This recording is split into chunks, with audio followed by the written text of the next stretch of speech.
Some viewers may find the following video disturbing. Viewer discretion is advised. Hey everyone, welcome back to Board Games Unlocked, and today I'm doing a no run-through review for the Ancestors expansion of Endless Winter.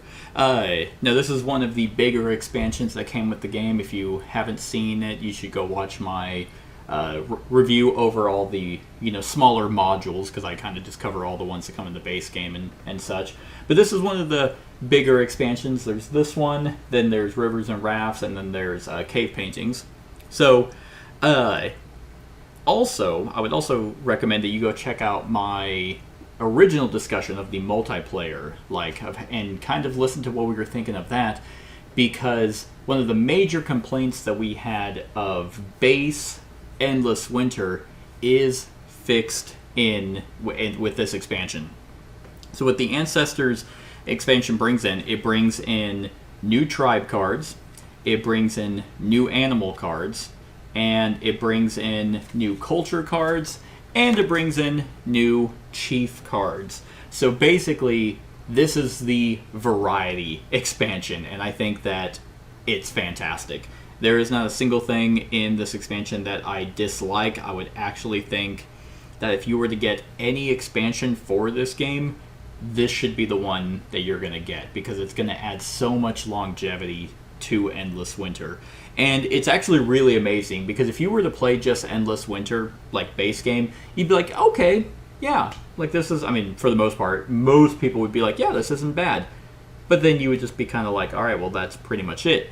But the Ancestors expansion brings out so much, and it seems like Fantasia Games and what's his name? Stan is they had the foresight to be like, okay, well, obviously we're going to add in more content, because just adding in all new stuff that is essentially core game but just different is brilliant. Because it is modular as well. Like, it's not just throw everything from the Ancestry expansion in, or replace everything. You get to pick. So, like with my modular expansion, I'm going to kind of talk about everything that they added here, kind of in sections. So the first thing, like I said, is going to be new tribe cards. And this is actually probably the one that's the most versatile, because it's basically, you have your 5 tribe cards. Core game has, I don't even remember what they were called. It doesn't say. I know Shaman is one of them, Hunter, stuff like that. Basically, the tribes people that you put into your deck that do more at very specific action spots, that's what these cards are. But what's really cool is actually that they're a little bit more powerful. Like, they still need to go to those specific locations. Like, for example, the Napper still wants to go to the necklace spot, but they do more there, and they actually do a little bit more in the Eclipse phase as well. And what I mean by it being more versatile is the fact that you can't have the Shaman and the Healer in at the same time, but so if you want to play with the Healer, then you don't play with the Shaman. However, you don't have to completely replace all the tribes cards from this expansion. So you could have the Elder in this game, as well as with the Hunter, with the Napper, with the with the Healer, stuff like that. So you can mix and match tribes cards. You just can't have the same category of tribes cards, I guess.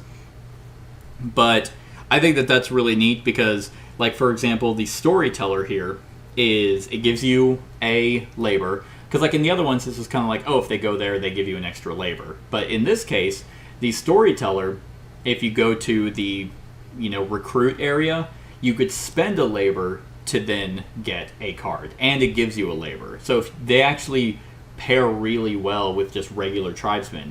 You go with a Storyteller and a tribesman, then it's okay, well, now I have 2 labor, spend one of those to get a tribesperson card into my discard pile.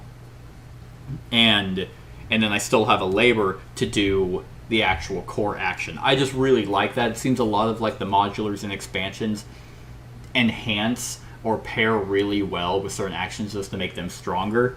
And I truly felt that here. The Trailblazer is you spend a labor to place a tent and then move a tent, but you could also, now you have an extra labor lying around to be able to move a tent again. So it allows for a lot more enhancing certain strategies while also just freeing you up to do more, like, other things. It's not just all in on one. It's like, okay, well, now I have other labors to do this. So I really like that. Their Eclipse ability is also really cool because it gives you something as well as victory points. All of them actually give you a victory point. And the coolest one, I find, is actually the healer, because the healer is, during the Eclipse, it copies the Eclipse ability of another tribe's card that's in your Eclipse pile. So you could really just sandbag someone by, you have, I don't know, you have all your tents in the middle spot, you have 3 healers with a Trailblazer, and then you can just move, like, just copy that and then get to move your tents 4 times and get 4 points, because all the healers are copying one other culture card. Not culture, tribesman card. I think that's really cool. Like, the fact that you're just gaining points, it actually allows for you to gain a significant lead throughout the game instead of relying on endgame scoring, which, I mean, depends on your preference of play. Like, I'm usually big on massive endgame scoring points. I'm always thinking endgame, but, like, this game does allow for you to just generate a bunch of points throughout the game, and people who have endgame conditions might not be able to catch up. And these tribesman cards do that. So I think they're really cool. If you don't like the copying ability, you just put the shaman in, because the shaman, I believe, lets you go up on the 2 tracks. So that's always neat. But then, yeah, like, most of them do just what their main abilities do. So that is the tribes cards that are coming in. Once again, think they're awesome. Love the versatility. Love how you don't have to just put either them or base game. You can mix and match as long as you don't mix, the same category. So that is the tribe cards. The next one is a new deck of animal cards. So there's 60 new cards. This one you do have to replace. You don't shuffle them together. You don't do anything weird. It's just either, do you want to play with these animals or with the base game animals? And the base game animals, they were fine. It was basically, you just collect sets and get victory points at the end of the game if you didn't kill them. And here, they actually have Eclipse abilities. They have hunt or kill abilities as well, like the dire wolf. And what's really neat is they're actually new animals. They're not just the same animals with different abilities. So like the dire wolf, for example, is if you actually tap it, you get to bury a card and gain 4 food. And the Eclipse ability on all of them is the same. So if you have 1 of them, you get a food. If you have 2 of them, you get a food and a point. If you have 3 of them, you get a tool, a point, and a food, because it's cumulative. And if you have 4 dire wolves that are untapped in each Eclipse phase, you would get 2 points, a tool, a point, and a food. I think that is a lot more incentive to actually keep them alive. Yeah, you get a lot of points at the end of the game as well, but again, kind of like some of the Eclipse abilities of the tribesmen, you gain a lot of points throughout the game. So there's actually, like, for example, if you do want to have a lot of tapped animals, like in the game I just played, I had 4 tapped short face bears because I was able to get the stone that allowed me to get points for 4 of them. But then throughout them, like some of the terror birds, like the unique ones, they give you a point and let you go up on a track each Eclipse phase. The Mastodon gives you a food and 2 points if you have 2 of them. But then the rest do just kind of, accumulate food, tool, and 3 points max. I don't know. I just really like the fact that you're gaining something throughout the game instead of just hoarding sets of animals, and then at the end of the game you're like, all right, I got 36 points. It's I don't know if it like maths out the same, like if you were to just have the same amount of animals throughout, but like throughout the game, if you got that big chunk, because they don't score at the end of the game. Like, it's not like you get those points in the Eclipse phase and then also at the end of the game you're checking for untapped, ones. Those don't score. So it's kind of like, if you were to get four sets of two sets of four. Sorry, two sets of four. That would be 6 points for each eclipse phase. So 24 points. I mean, 24 points isn't nothing on top of the fact that you're getting food and tools the entire time, so you don't really have to want for the resources, which then frees you up again to do other actions. So yeah, I mean, you might be it's like, I might lose out on 10, but you might make up for that 10 and more with the fact that you're getting points for your Eclipse Phase on Tribes cards, with the fact that you now can spend tools and food elsewhere by getting more of these stones or going and moving them around the terrain area, taking care of that. So, I don't know. I think that they're pretty neat. They are a nice, fresh change of pace. If you are tired of the main animals, you can just pick these up. You just can't mix them. So, that's the animals for the Ancestry. Next is the culture cards. So there are two types of culture cards, and there's 5 of each, and they're Era 1 and Era 2. Era 1 is Prosperity, and Era 2 is Strife. And these I found extremely interesting, because there's not a lot. Like I said, there's only 5, and you shuffle them into the Era 1 deck. There's nothing unique about how you seed them or anything. But the Prosperity ones are very beneficial. In Era 1, it's just kind of like if you play a Prosperity culture card, which, let's see if I can find one, because I know I picked some up last time I played. Yeah, so Inauguration.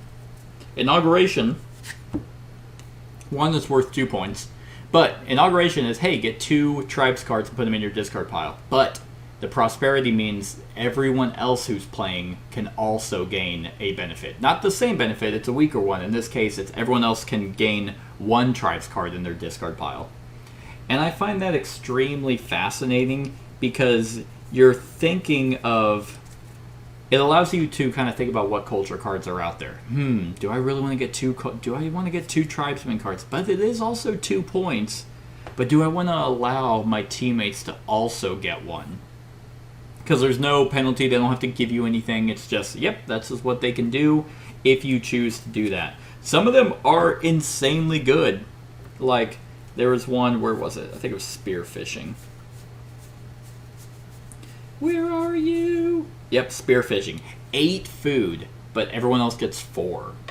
Like, 8 food? That's insane. Especially if you have, like, all your tents out, that's basically maxed. And then you're like, yeah, I don't have to worry about it. But so you can play it, you could be smart about when you play it. You could see if everyone else is already maxed on food, or they're only going to gain 1, because food is at the very bottom in that case. So it's like, if you have 1 or 2, but you can gain all 8, it's like, oh man, I'm going to play this now, gain my 8 food, and everyone else can only gain 1 or 2. So it's more cards. I think they are interesting to bring in. The only thing about them, well, I'll talk about this in Era 2. Era 2 is what's called Strife. And these actually are similar to the Era 1 cards, except now for other players to copy, it's a 2-point penalty. So, for example, there's Weaponry right here. And this one, the player just gains 2 tools, and that's awesome. But if anyone else wants to copy, they have to spend 2 victory points to then get the same ability. It's not like Prosperity, it was a weaker version of what the main person got. This one, it's the exact same, but at a 2-point cost.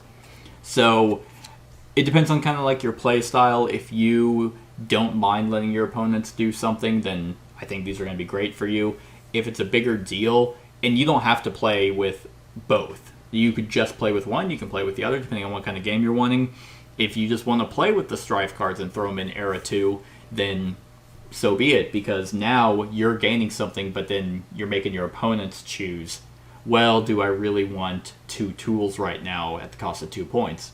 You know, it just has more interaction with other players other than a worker placement spot of taking a card or taking a location.